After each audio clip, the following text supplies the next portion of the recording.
Let me encourage you not to close your eyes to the ugliness of racism.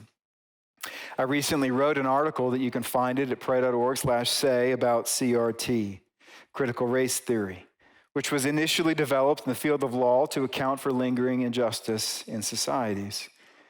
And let me just say that what the article does is it tries, at least my best attempt, to explain what it is, where it came from, how it's compatible, how it's not compatible, and how we can respond as people, as believers in Jesus Christ. And while I can say this, is that while CRT may sensitize us to real injustice in the world and potentially even highlight some of our own errors as people, it presents a worldview that can be mistaken as a gospel by tearing apart societal systems as the chief hope of man.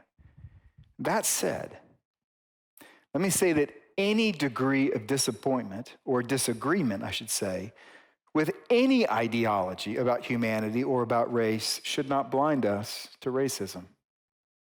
The Armenian genocide was real. The killing of the Kurds is real.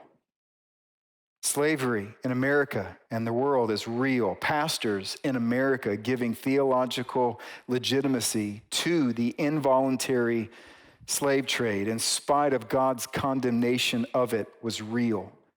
The slave Bible, which removed portions that inspired the hope of freedom, such as the beginning portions of Exodus, was really published. Discrimination driven by partiality, hatred, and deceit really happens. And while I do not know, because I am not sovereign, how pervasive racially unjust social structures are in our land or in other lands around the world, I believe they exist.